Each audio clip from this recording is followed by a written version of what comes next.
Hello and welcome to How to Attract Abundance in the month of July 2024. Ooh, okay, so preface.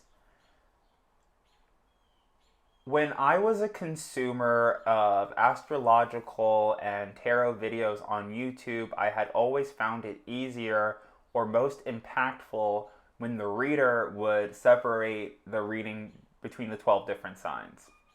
Like, I understand that we are an amalgamation of all the different 12 zodiac signs and that every part of the reading is relevant. But I have always found it more potent when I'm reading about my sun sign or my rising sign. So that's kind of the energy that I'm trying to go for in this video, where it's like YouTube somewhat breaks it up, will break it up for you into sections. It's not always perfect, and I'm sure I could probably go back in there and do it myself. Um, but I don't want to. So I'm sure there'll be like a timestamp somewhere, hopefully, if YouTube is not conspiring against me.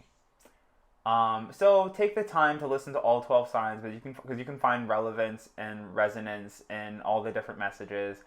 I have a disdain for recording content that is time specific, even though I'm recording it at a certain time. And I know a lot of other readers on YouTube, they say things like, you'll find the reading when you're meant to find the reading, which I believe to be true. So if it is way far beyond July 2024 and you stumble upon this reading, I hope and still feel that it will have relevance to you, okay? All right. So, the energy that we are walking away from as a collective is the Seven of Pentacles, which is a card that says to me that you've been spending your time and money wisely. But you're walking away from that. And I see that collectively as an Aries, so this would be like Aries part of the reading. For the sign of Aries, we have the Four of Swords. So the Four of Swords talks to me about meditation, mastication, masturbation, something laying in your bed by yourself, taking some time to heal.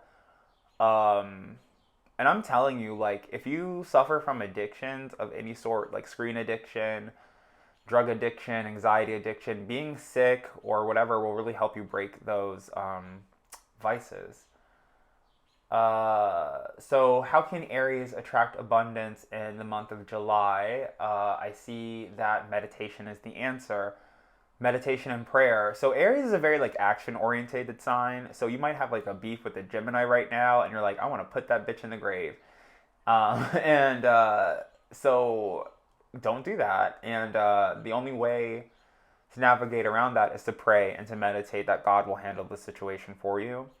And I used to have conversations with my friend who was a Scorpio, and she was always trying to punch somebody in the face or like whatever, but also put herself in situations to be taken advantage of, like on purpose. And I would always tell her to let the universe handle it. And there's times in my life, like I've never punched anybody in the face, but like there's times in my life where my cards have told me, hang man, hang back, let the universe handle it. And I'm like, fuck that. Like I need like, even if it's just my pinky, like I need my hand to be a little bit dirty in this, and I need it to be known because evil, because evil. And yeah, so that's that. And then so for Taurus, so the Taurian part of this reading doesn't only talk about Taurus suns and Taurus rising and Taurus moons and Mercury and Venus, but it also talks about your attributes or your energy towards your finances. So this is saying that you're like speaking something new into creation with the Ace of Swords. I also see the Ace of Swords as like literally like an Arab guy with a hawk, like a falcon training. But also I see it as like Lionel from the Lion Witch in the Wardrobe. No, what is it called? Lionsgate, Lion's Keeper. I have to say like wrong things first until you Thundercats. Thundercats. From Thundercats holding up a magical item to their head and being like, this is my magic device. This is my magical amulet. This is my magical pin. This is my lucky hat. These are my lucky boxers. Establishing that you have this device and it is lucky. Also, like a pin, like I'm getting chills, so I know this is important. Like 20 years ago, a pen having an ink pen in your pocket was the difference between you meeting a mate and not having a mate. So this Ace of Swords could very much be like a new phone. Maybe you need a new phone, new cell phone coverage, a pen, pen and paper. But also to think about, like, I don't know what type of feathers quills were made out of. Turkey feathers, I think, or something like that. I don't think they were made out of falcon feathers. But it's also a writing device, a manifestation tool. And then it's like, okay, so if this were the 1890s and you're talking to a witch doctor and they're like, journal, get a pen and paper and manifest your destiny, like to start writing it out, write your Declaration of Independence. You'd be like, oh my god, pen and paper, that's expensive, and I'm a it's 16, whatever year that I said, it's like 1690. I barely know how to read. You know what I mean? So the fact that it's 2024, you know how to read.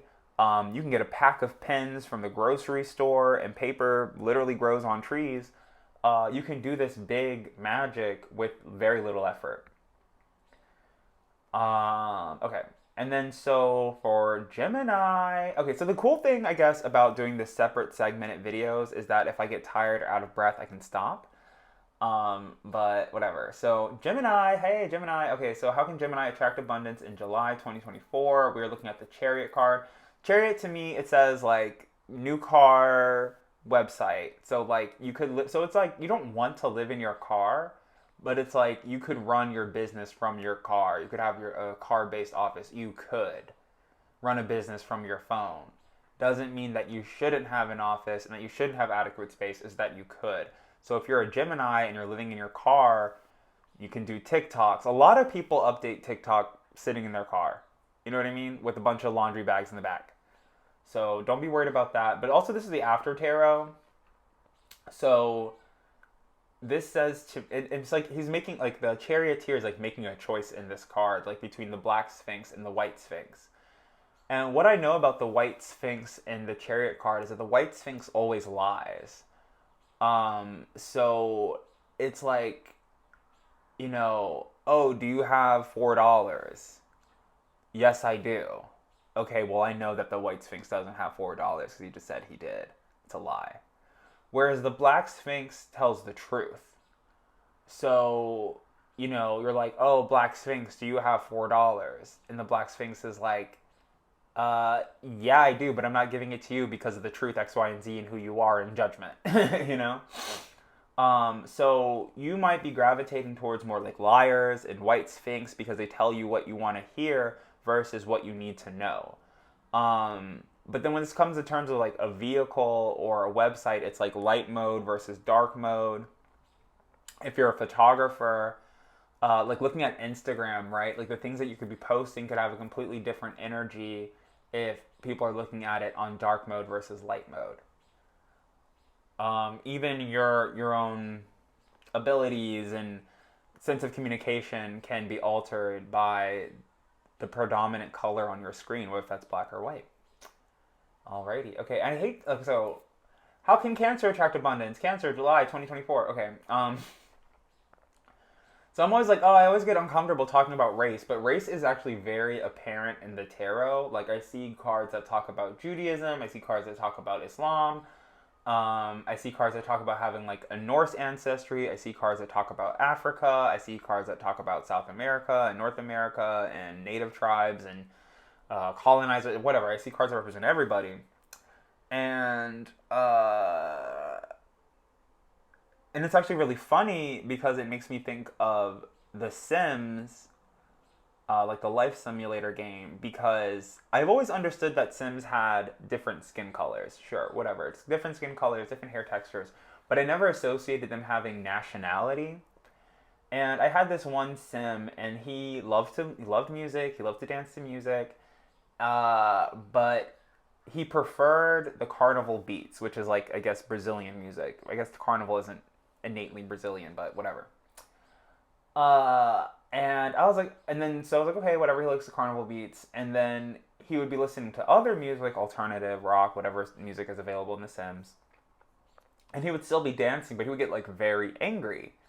And I was like, oh, I think this sim is like Brazilian or something. You know what I mean? It's like South American coded.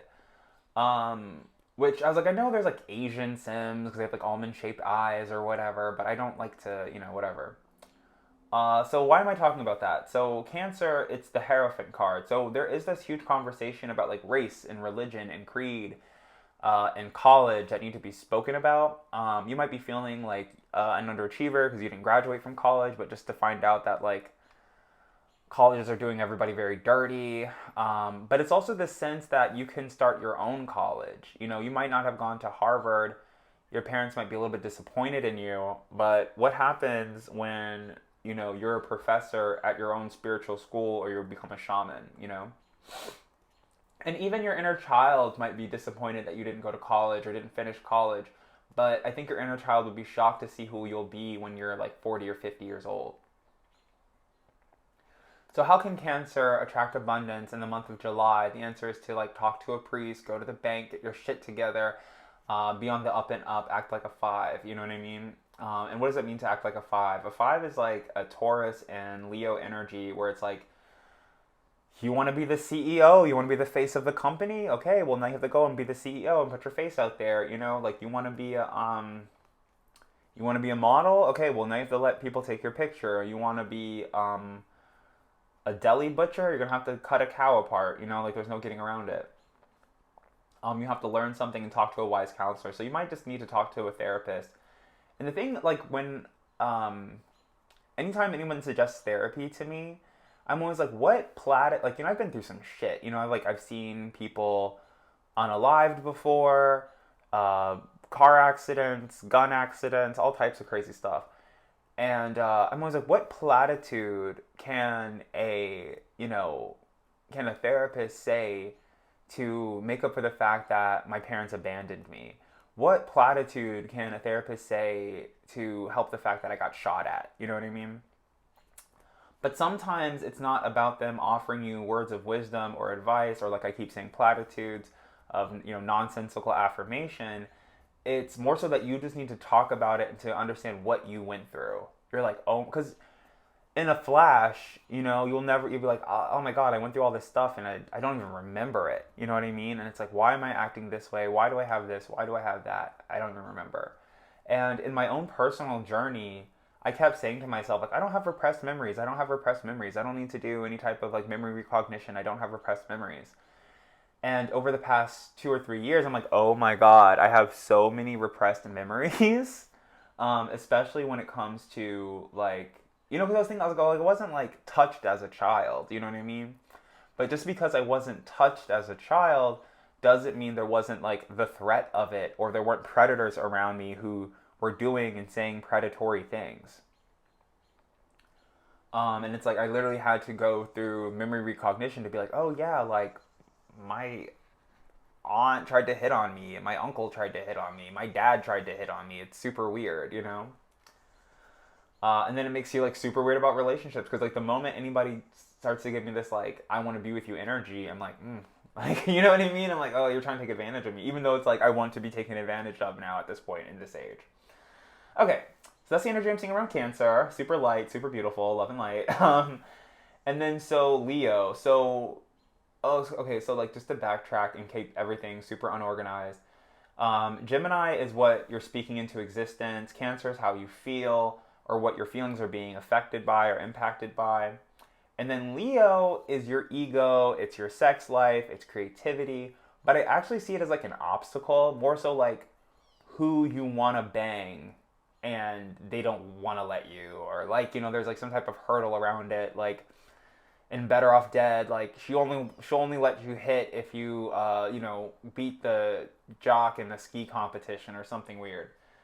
So I'm seeing the Three of Wands. So it's like I think a really big obstacle for the listener, for you, for me, for whomever is receiving this message. Three of Wands, it's like an expanding waist. So also with Leos, I do think they tend to have like these like cat bodies where they might have like a slim, slender face and then a big old ass. Which sometimes looks good like J Lo, and sometimes looks like bad like the mayor from Nightmare Before Christmas. And I think also with its positioning being in August, it's like, bro, there's only one, two, three, four, five, um, months until Christmas. And it's not necessarily like for your health. Like, you don't want to slim down for your health. It's like more so to impress your father at the Christmas dinner table. The Three of Wands also talks to me specifically, talking about different cards having race. It talks to me about Palestine and like so not necessarily Palestine or Israel. It talks to me about the promised land. It is Moses parting the Red Sea, and entering into Jerusalem or wherever that place is they were going, wherever they were going from Egypt. And so that's what I think about like Exodus. And maybe it's like you're thinking you're maybe a little too overweight to do an Exodus. Maybe, because maybe you're leaving a relationship. Maybe you have too much baggage.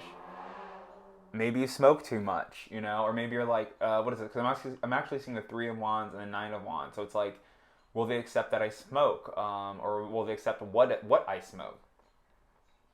Like, if you're like in a Whitney Bobby relationship and you're both abusing pills or whatever it is, and it's like, damn, like if I leave him, are they gonna like, am I gonna meet someone who abuses drugs in the same way that I abuse drugs?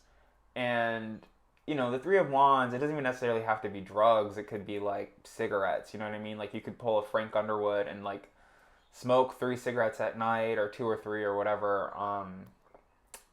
And it's an obstacle because also like smoking is a deterrent from relationships, and I also feel like smoking is something that single people do.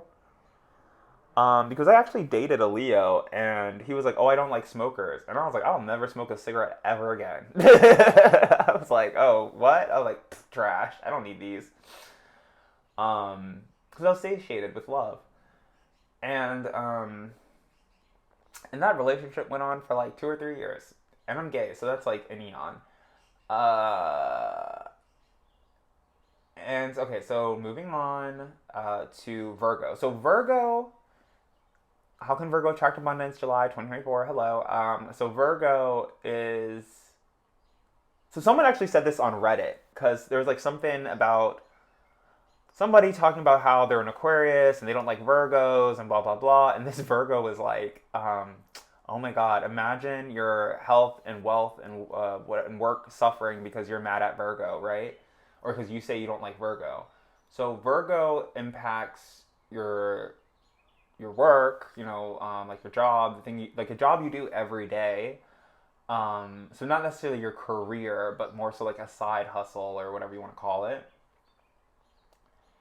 And your health and wellness. So, how can Virgo attract abundance in July 2024? It says the Queen of Cups. So whenever I get a court card as advice or whatever it is, I'm like, this person will help you. I know that might be frustrating to sit around and wait for somebody to help you, but if that's the situation you're in, that's the situation you are in. It could even be like your mother. It's the Queen of Cups. It's a weeping woman, a woman who cares, maybe a little bit too much. And but so collectively, I always see that this positioning is like what's going to help your journey. You know what I mean? So it's like Yoda from Star Wars is very Pisces Virgo, very Virgo Pisces. Michael Jackson, very Virgo Pisces. The mystic that you meet on the side of the road who's going to give you the Excalibur to to slay the dragon or whatever it is, or become the king of England. I don't know. Christopher Robin. What is it? Christopher Robin. Um, Excalibur. A Tale of Two Cities. What the hell is that thing called? Oh my God, Merlin. King Arthur. Shit. Okay.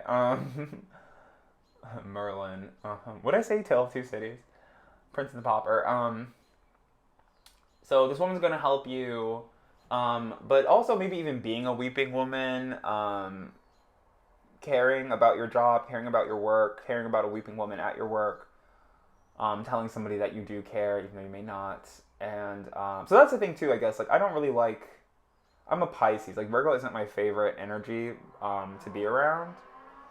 Uh, I mean, I think a lot of the people I know have like jilted egos.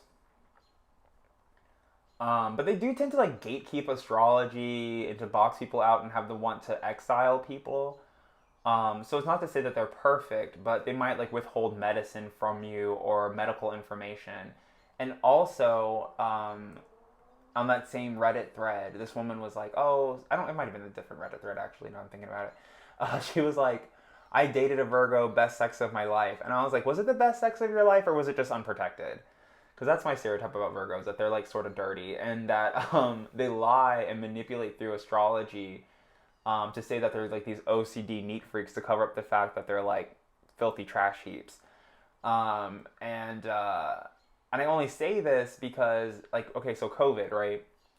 My ex had a Virgo friend, and we went to go over to his house. I don't know for what.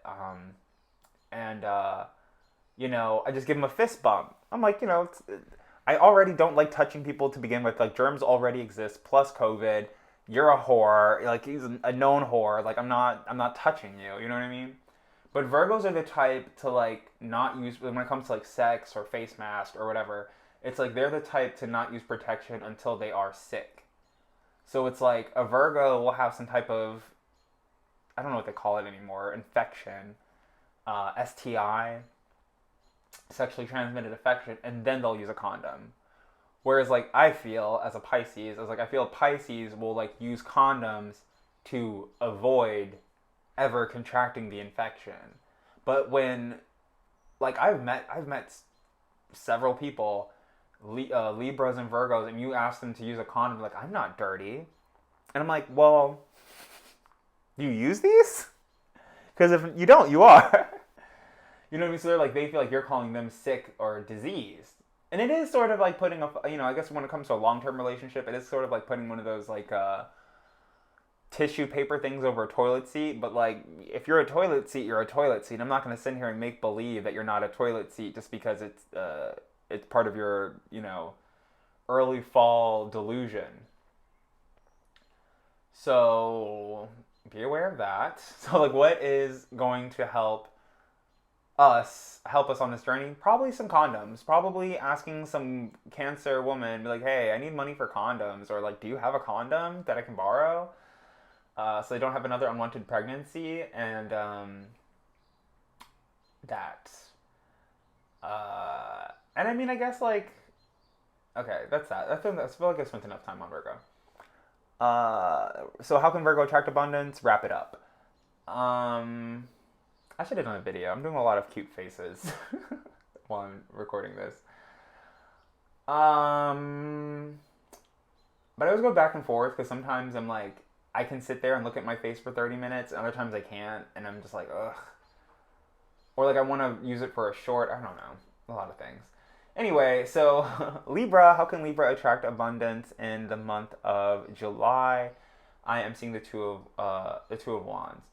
So how can Libra attract abundance in the month of July? Two of Wands. I'm seeing like starting a partnership, going on an adventure, sojourning somewhere. So like if you lived in DC, this would be like a trip to Baltimore. If you lived in LA, this would be a trip pretty much anywhere. That takes like 2 hours to get to. But the thing that I like to talk about when entering the Libra energy or the seventh house or whatever you want to call this positioning is that I always, in the spread that I do, the way that the air signs line up, it looks like an arrow moving forward. So a lot of times people don't like air signs or they feel that air signs are unemotional because they're always moving forward, but it's really just because they're master manifestors. So to dial it back to the second house in Gemini, where I was talking about the chariot, this talks about what you're speaking into existence.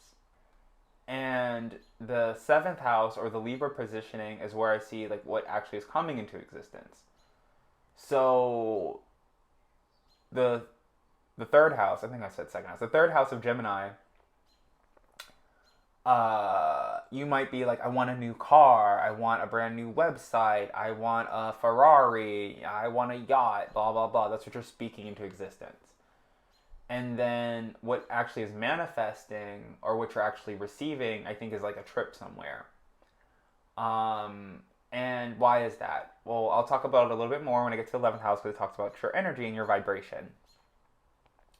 So definitively, how can Libra attract abundance? Is like by forming by bombing partnerships. Maybe someone from Boston, because that's how my mouth is talking right now. Or maybe like an Irish person. Um, beep beep. And then probably with like an Aries. So Libra Aries, very controversial coupling, but is one that happens very naturally in the world. So if it ain't broke, don't fix it. Don't rock the boat if the boat don't need to be rocking. But also, I think that Aries and Libra are a perfect couple because as Aries is like flying off the handle and going crazy, Libra is such a people pleaser that they can either reel Aries in or do damage control for Aries and be like, oh, they didn't mean it, blah, blah, blah, whatever. Okay.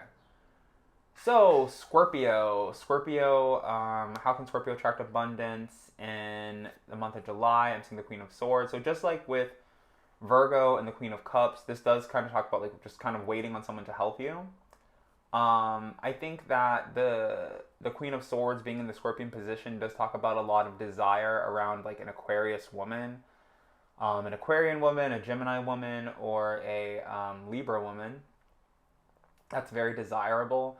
It kind of gives me like a Cardi B energy. The Queen of Swords typically is like the Queen of Spades, so she's actually usually dark skin, dark hair, and arguably to somebody else, Cardi B might be looked at as someone with dark skin and dark hair.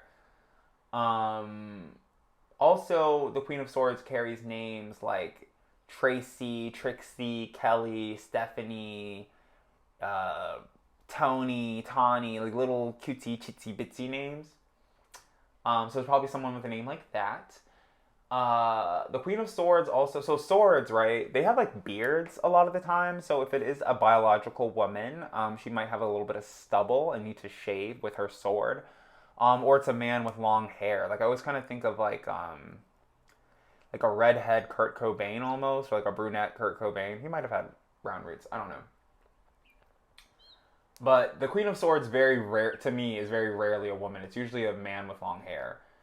So what does Scorpio want? They want They want a man with long hair. How is Scorpio going to attract abundance in the month of July? This man with this long hair, you know. And they might also be like bisexual. You know what I mean? Like I was talking about it. I was like, I'm in my mean bisexual Gemini era. You know, because Geminis are mean and bisexual. They always like, oh, they're bipolar, they're bipolar. I'm like, they're not bipolar, they're bisexual, and they get all angry because you be calling them out on their tea, and that's when the bipolar kicks in because they have to put on a new face because they be lying. And even like bipolar disorder, I'm like, how much of it is a disorder, and how much of it is somebody who's like a chronic, or what do you call it, a habitual liar, and like they're just trying to cover it up, you know?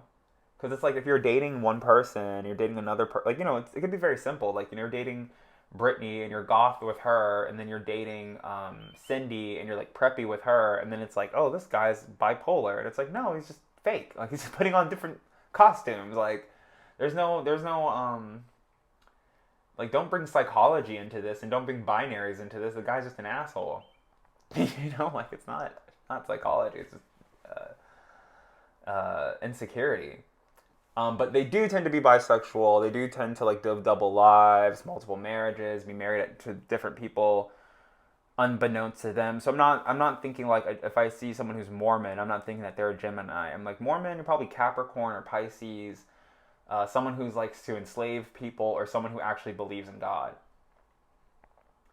Uh, with this positioning, it's like somebody who wants to shag, right? So it's like you might join the Mormon church because you know you like the way the outfits look or something like that, or you know you might join the mafia or something because you want to wear a suit every day. I don't know, something like that. I don't know. My voice changes to these accents, and I'm like, I know it's on purpose, or like spirit trying to talk to me or whatever. Okie dokie. So I don't know what it is with Virgo, Scorpio, and Sagittarius. It kind of seems like they're very needy right now. They're like, I need help, and Sagittarius needs help from their father, like Holy Father, Holy Ghost, the King of Wands, someone who they look up to as a father. King of Wands is totally daddy, like someone who, like a guy who smokes cigars or cigarettes or whatever. A cane witch probably walks with a limp, is losing mobility in their legs. and has knee problems. Which, I mean, like, whose dad doesn't have back and knee problems? I'm also recording this, I believe, on Father's Day. So I think there's a lot of Sagittariuses that don't have fathers. And that might be like what equates their like slutty behavior. But I always associate Aquarius and Leo with the ones that have the most estrangement from their parents. But I mean, I guess they're not, um, they don't own that. And so I see the Sagittarius as like really need a deep connection with their father, which they could probably do through mediumship. Or they might, like, like Katya says, or like the movie Contact says, you might go out to the beach this summer and see a guy who looks like your father, and they might have like some really kind or mean words for you, or you might fall asleep drunk on the beach, tripping on shrooms, and you have a vision of your father coming to you, like Mufasa or something. So that'll help. But then also like having this, so like I was just talking about in the House of Cancer about like people, my like family members hitting on me, or inappropriate conversations, inappropriate actions. It could be like having this conversation with yourself, or having this conversation with your father, or like, so a lot of people date their dads. You know what I mean? They try to work that shit out in their relationships. So you might just need some talk therapy. You might need to get a volleyball, paint a face on it, call him Wilson, and cuss him out and be like, "You left me," or "you." I mean, because the thing is, like, you can blame your. Nobody's really to blame for anything. And I know a lot of times in mediumship or with the departed or the deceased, you almost want to like be angry at them, like, why did you leave? You know what I mean? Like, why? Why did you make those choices? Like, the fuck was wrong with you? You know what I mean? But then it's like when you have this conversation, you can be like, oh, well, you're probably just a product of your environment, and you were unloved and you were unwanted, and bad things were done and said to you, and you're just continuing the pattern, carrying on the torch. And as I was talking about different energies and different cards carrying different like nationalities and ethnicities and things like that, wands definitely talk to me about like African diaspora. They talk to me about like Northern Africa, like the Middle East or whatever. Um, and then wands tend to be like foreigners. You know what I mean? So a Leo, right? Like you could be living in a Mormon society, and there's a Leo guy there. Uh, Leos tend to be like older, wiser. They like to be different, whereas different in the sense of greater. And Sagittarius likes to be different in the sense like they're from somewhere else. You know what I mean? So, like I went to Mexico, and one of my tour guides was an Indian guy, and he was a Sagittarius, and I was like, and he looked Mexican. You know what I mean? Like he couldn't tell me that he wasn't Mexican, other than the fact that he told me that he wasn't Mexican. And because it's cool, like because I guess he was saying, he was like, yeah, like in India, I'm just another Indian guy. In Mexico, I'm an Indian guy. I'm exotic. I'm different. I'm unique. And I was like, oh, I never like thought about stuff like that. I never think about stuff like that. So that's kind of like Sagittarius' whole thing. And then it's like, so if you're from some homogenous group, like you're Japanese, or like I said, like you're Mormon or something, you might gravitate towards a different culture or race or spirituality. So like, let's say you grew up in a Japanese household, you might be obsessed with like American culture or German culture or Russian culture, or just something that's different. To be foreign, and also not to be foreign, but to be more. I think that the word they prefer is exotic. I think the word I'm looking for is exotic, not foreign, but you know what I mean. You know, expatriated. Um,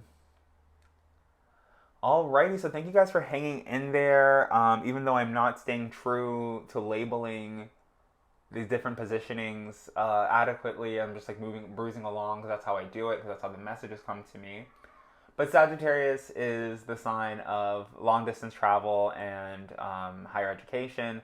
So as I'm saying that, they like to be foreign. They like to be foreign.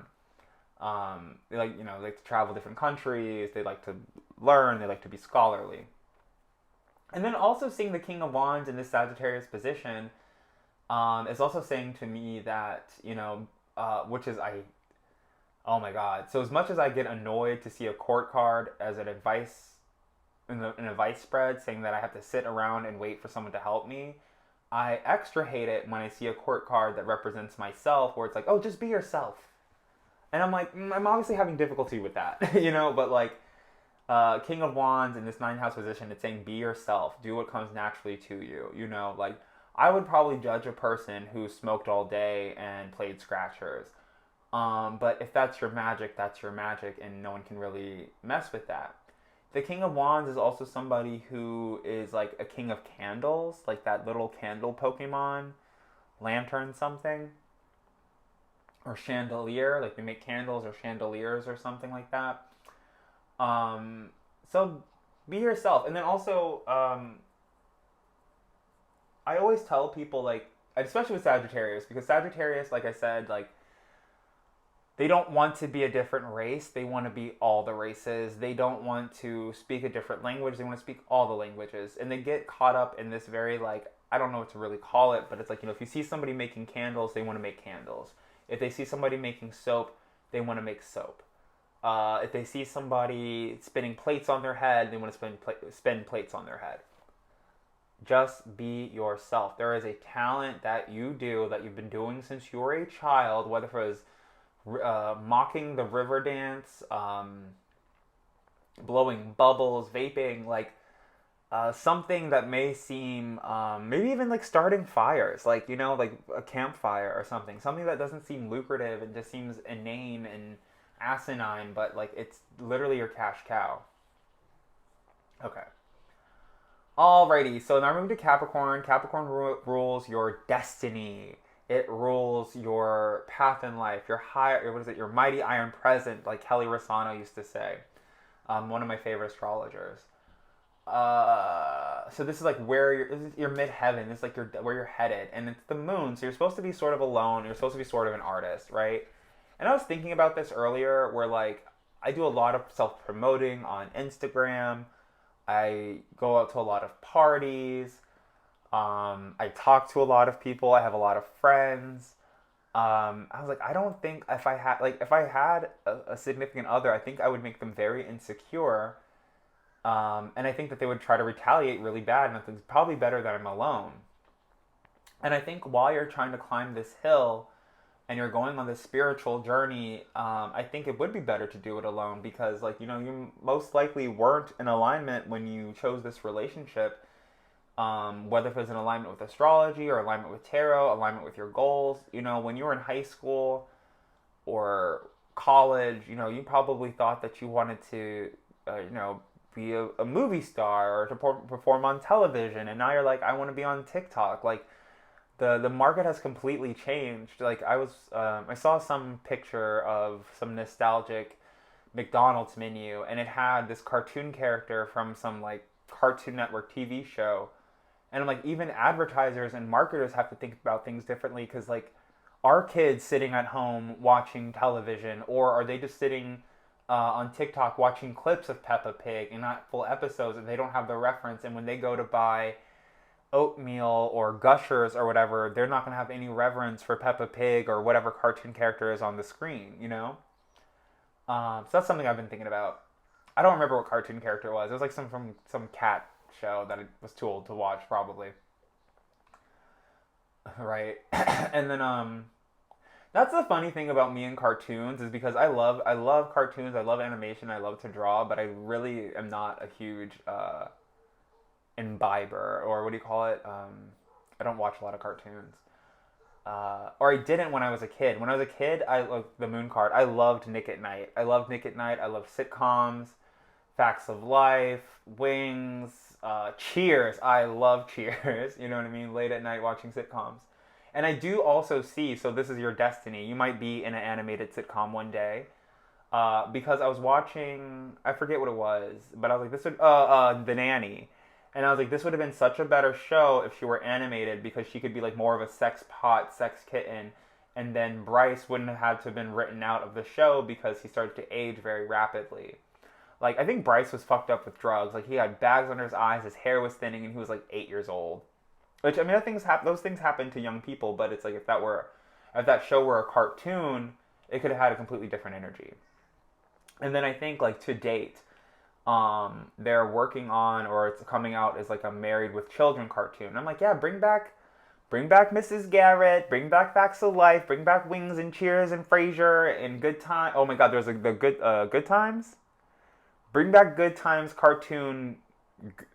That's Good Times and not whatever crap, racist crap Seth MacFarlane hot glued together. But so that's where, so the moon card, you might see like, okay, the moon, oh no, I'm going to die alone. I'm going to be lonely. I'm going to be single. Oh no, the moon. But the moon is this isolation. I always think of it as like Henry Matisse being in a hospital bed, making works of art. I always think of it as Van Gogh being locked in an asylum to make this painting. And it's like, you know, insanity, hearing voices in your head, being called to do art, even though you know art is a scam that's usually just used for human trafficking, like to hide human trafficking traffickers or whatever. But art is real and art is magic, and there are works of art, movies, songs, paintings that have inspired love, that have inspired war. And what, so Van Gogh could have been going crazy in that asylum because he's like, no, I need to make this painting because somebody's going to look at it one day and it's going to inspire them to fall in love, either with another person or with art. So that'll drive you insane. And then, like, you might be thinking, as I'm seeing in these cards, Four of Swords, Hierophant, the Moon. I don't think it's any mistake that when people get like such a trope that when people get arrested, they turn their lives over to God, or they turn their lives over to Islam or whatever it is, because the devil's gone. I mean, I know what is it? Michael Alec said that he was able to use and abuse heroin for the first 10 years of his 14-year prison sentence. So I know that's not the case with everybody. But you don't even have to be in asylum, rehab, your grandma's house, you know, like what is it? Okay, so like sex addiction, right? During the pandemic, I had broken up with my boyfriend. I went to go stay with my mom. And I didn't even realize like what a horn dog I was. Like I was like, oh my God, like if I don't get out of this apartment, I'm gonna kill myself. Like Jesus Christ, like I need. And then it was the pandemic, and so I didn't really want to meet up with anybody. It was like just hell, But it was actually, I'm not gonna go into all the gruesome details. But because of that abstinence, because of that forced abstinence, it was very healing to my body, very healing to my mind, very healing to my sex drive, very healing to my attitude towards love and relationship and sex and things like that. And I've been watching a couple of astrologers on TikTok, as I'm always consuming astrology, as I've loved astrology since I was 5 years old. I'm not one of these late in life astrologers that only feel like astrology is now valid because of my rising sign and I can make it complicated and science and gatekeep. I've always loved astrology, my entire life. And so what I've been hearing is that Jupiter and Sagittarius placements are actually more connected with marriage, your husband, and LTR, long-lasting relationships, rather than Venus or Gemini. Gemini is like best friends. Libra is like a hookup. I think of Libra as like a hookup or like a valet, like somebody, a fuck buddy. You know what I mean? Like, hooking up with the barista, hooking up with the tour guide, meeting someone on vacation, falling in love on vacation, something that's not going to last very long. Summer lovin', that had me a blast. Okay, so that's actually really deep, Capricorn, and the moon. So there's actually is like, so this is being recorded on June 16th. And there is a Capricorn full moon on June 21st, I want to say, which is a couple days from now. So I think that moon will be very profound and very helpful moving into the month of July. Okay, so Aquarius, we're almost there, we're almost finished. I know even myself, I start to like list on as we get far out into the further planets. But eventually I will start my caffeine addiction back up and I'll have so much more energy. So Aquarius. What's going to help Aquarius in the month of July is the Ten of Pentacles. I think Aquarius has been going through like somewhat of a financial strain and struggle over the past couple of months. And so, what's going to help you attract abundance is that a huge abundance of money is going to come into your life. Then, being the catalyst to other things feeling very loved and warm and abundant. And then also the Ten of Pentacles, it's like going to a nice neighborhood, right? So you might have the best neighborhood in the world, but magic, I guess, does run out, right? Like a lover or a mother who says, I love you so much that it no longer has meaning. The niceties of your house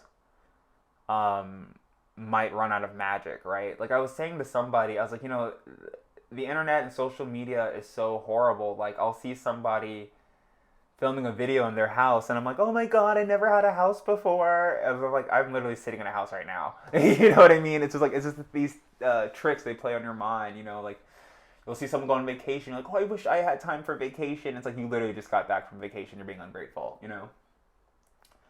But it's not even ungrateful. It's just like the magic of that vacation has run out. The magic of that house has run out. Your appreciation and your gratitude for that situation, that living situation, that job situation, the neighborhood that you're in, the presents that you received have run out. Even your dog, you know what I mean? Like you might be looking at your dog, you might love your dog, and then you see someone with a Labradoodle or something more young and kitschy and brand new, and you're like, oh, I kind of wish I had that.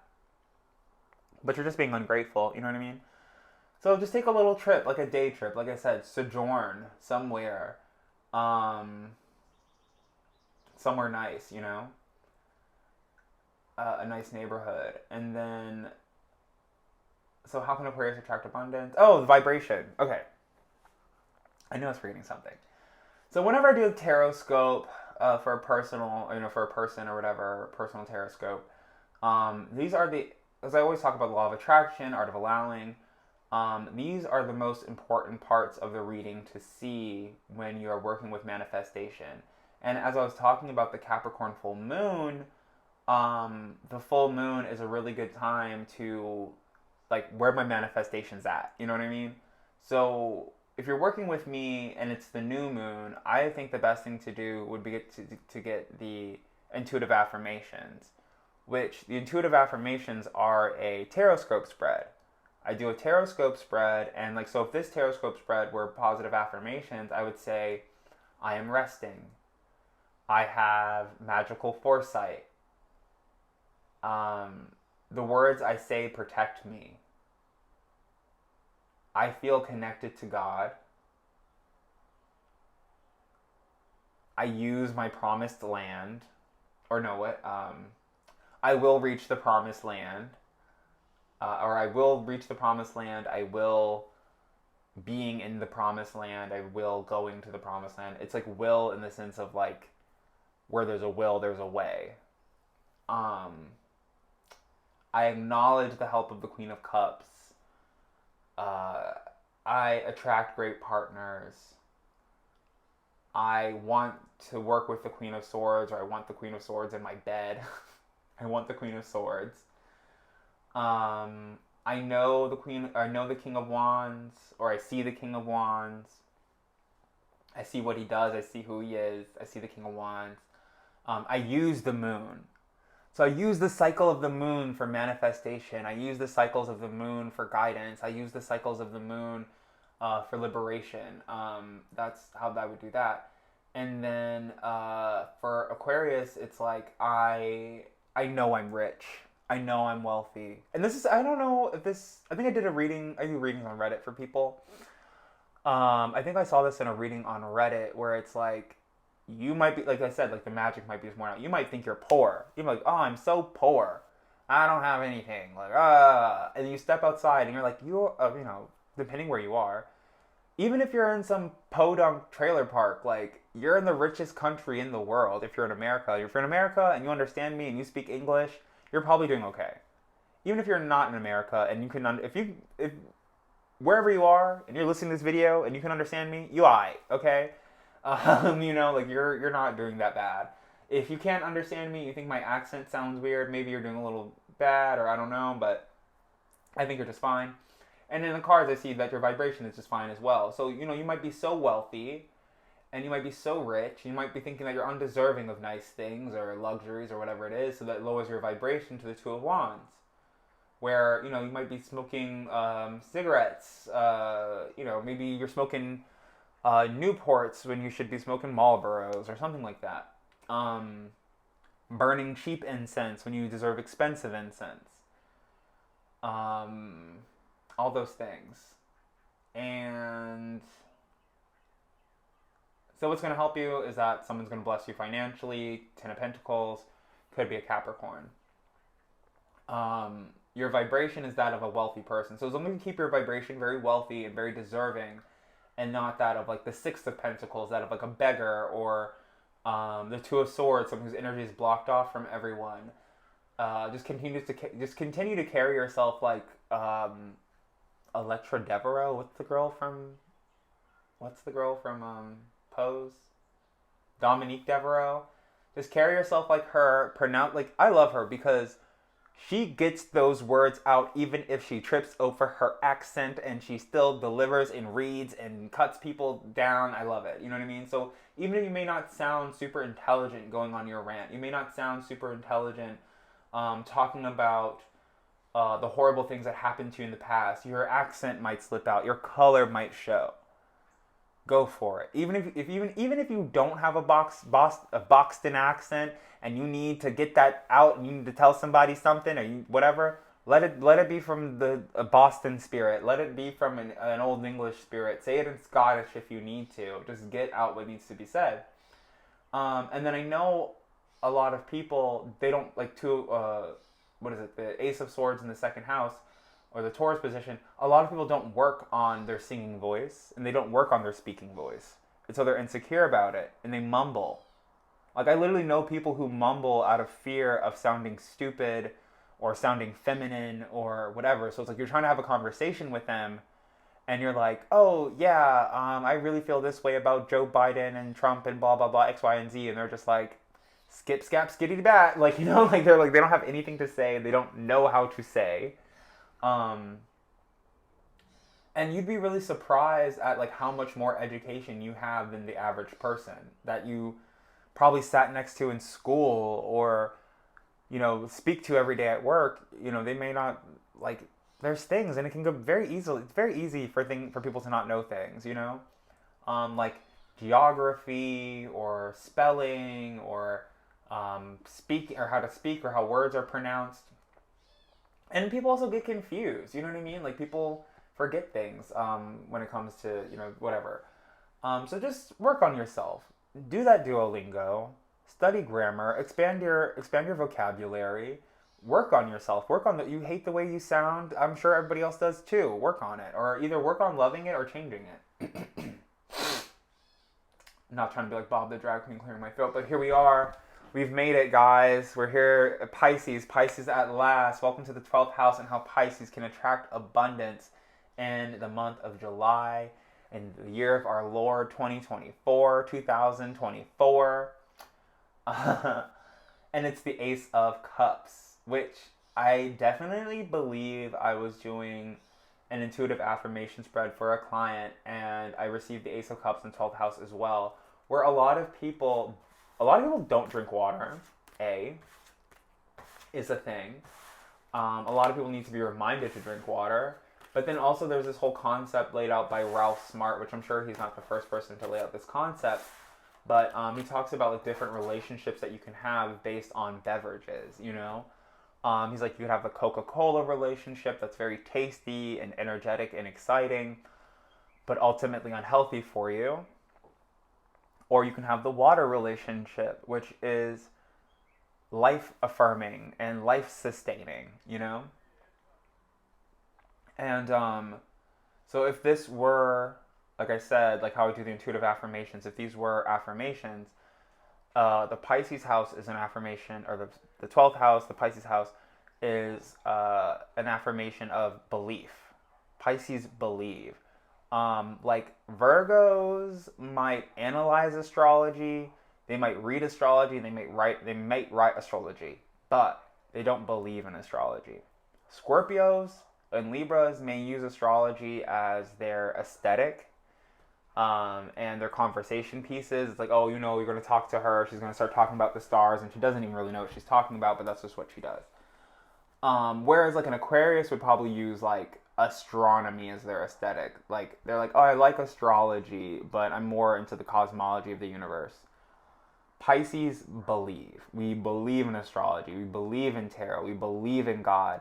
Um, we believe when spirit. We believe that spirits can talk to us and that we can talk to spirit.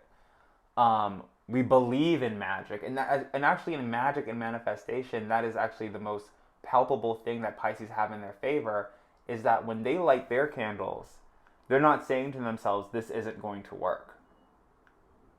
When Pisces, they go and they bend to their knee and they pray, they're not saying to themselves that my prayers aren't going to be answered, that God's not there, he's not listening. They're like, God is on my side, and I know that to be true because if he wasn't, I would be dead by now because I'm dumb. Like, Aquarius is like super smart. Aries are very cerebral. But Pisces really do have this like Paris Hilton bubbles energy, and it's like they're dumb, but they also are psychic and can talk to animals. You know what I mean? So it's like Snow White may not be super bright. She takes an apple from a poison apple from a witch, but ultimately she's like, oh, I'm gonna find like, I forget. Oh my god, I forget what this is called. It's like a concept of manifestation or whatever. Someone was just explaining it to me, but it's like if you're psychic, like if Snow White was psychic, right? And she's like, oh, there's this evil witch out after me. Because she thinks I'm the fairest in the land, whatever, whatever. So much so that she's going to disguise herself as an old lady and give me a poison apple and basically try to slip me a Mickey, you know what I mean? But then lo and behold, from her evil deeds, I'm always talking about Disney. Lo and behold, from her evil deeds, she finds her Prince Charming without having to do anything. Four of Swords. Oh my god, I should take a picture of this spread. Sleeping Beauty. You don't gotta do nothing but fucking rest. Because then you'll be rested when fucking Prince Charming comes. Believe in love. And then what is it? And the energy that we're all heading towards is the strength card. So you'll be like going to the gym and working on your abs and stuff. But yeah, this whole reading gives Sleeping Beauty. That's so crazy. I'm literally like seeing it all together. I'm like, oh, Sleeping Beauty. And then even the poison in the cup, even the poison apple, like this whole reading's giving Sleeping Beauty. So there might be somebody doing a spell on you. Someone might have cast a spell on you, put a potion on you. But ultimately, like I always say, there is a blessing in every curse and a curse in every blessing. So they're trying to stop you from finding love and having a relationship. What actually is happening is they're actually pushing you closer towards it. So, if you have a Ursula clipping at your heels, don't allow their wickedness to think that they're gonna win, because you're also, especially if you're Pisces listening to this, but especially if you're just listening to this in general, you're gonna win, and people can try to sabotage you left and right. They can try to sabotage you for years, but the thing about those saboteurs is that their lives are already sabotaged. So you could go up to the evil queen and smack her in the face. You could find every evil old crone that is trying to stand in your way and punch them in the face. But ultimately, the universe will handle them. God has it. I did not grow up in the church. I'm not the type of person who thinks that I don't have to do anything and God will just handle everything for me. But if you're truly noble and you're staying true to your work and you're trying to help people and you're good at what you do, God will appreciate that and he'll look out for you. If you're not, well, you're going to have a hard time.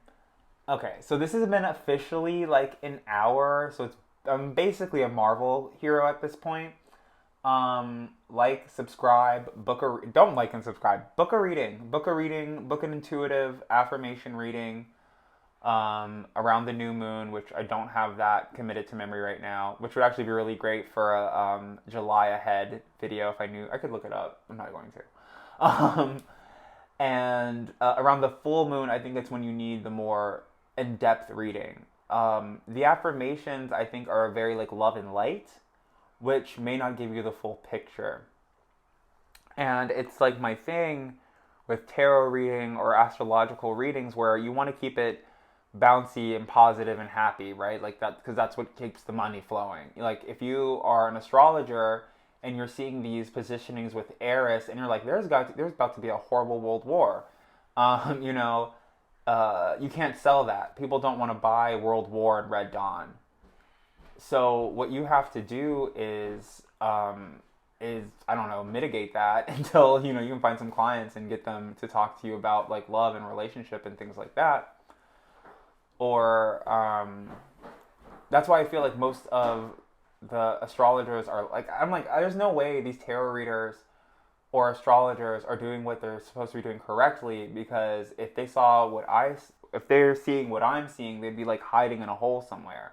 And I know that everybody says that fear is a liar, and I'm like, okay, that might be true, when you're at your Baptist church, but bombs are not liars. You know what I mean? Like, I'm pretty sure if you told a small child in England during World War II, is fear a liar? They'd be like, sure, I guess, but you know what real fear is a blitzkrieg and a fire tornado springing out of the basement of your next door neighbor's house.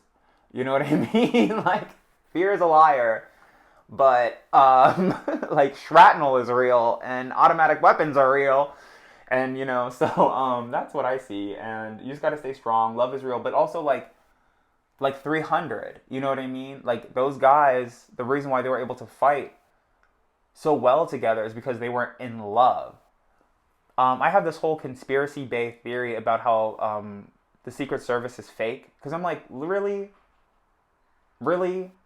Because so really Secret Service is fake because, like, I don't care what's happening. If I'm the Secret Service, I don't care what's happening to Joe Biden or Donald Trump. I'm not taking a bullet from them. They're like 80. I'm going to take a bullet for them, and then I better die, because if I find out they get, like, cancer the next week or some shit, I'm going to be pissed off. You know what I mean? So I'm like, they're fake. And so, like, even in House of Cards, why was Meacham so loyal to Frank Underwood? Because they were fucking. Because they were in love with each other. Why is it so important that Spirit has been telling me over and over again, JFK is gay, JFK is gay. I'm like, okay, that's great. JFK is gay, I'm gay, Margaret Cho's gay. Like, it's 2024, nobody cares. It's like, no, you need to know that JFK is gay, and that everybody was willing to keep a known secret from him because out of love. Because they needed to seem tough in front of the Russians and the Cubans and whatever else. And then why did Teddy drive that girl into the ocean or to the water or whatever and kill her? Because she was probably going to talk. And then when it comes to things like that, I talk very violently about DL people and whatever. But I think that love in the 12th house is actually very smart. So it's like, if you're straight and you love a woman, hide her. You know what I mean? If you're gay and you love a man, hide him. Hide him in your 12th house somewhere. You know what I mean? So as I'm saying that, I think that friendship happens in the third house of Gemini. I kind of like when my voice is raspy like this. And I think that affairs and hookups happen in the 7th house of Libra. I think that deep, loving marriages happen in the 9th house of Sagittarius. Because, like, think about all the healthy, wealthy couples They have, like, matching college sweaters to their alma mater.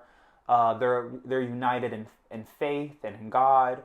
Like, I think about John Mulaney a lot. I need to do a whole video on him, actually, and the synchronicities I saw with him.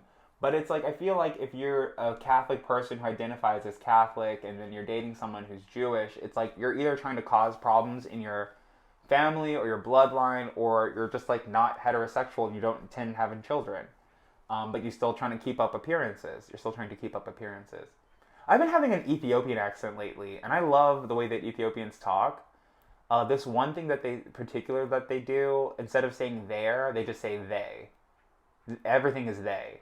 Oh, that's they check. That's they coat. That's they mother. I love that. I don't know why. It's like, fuck there.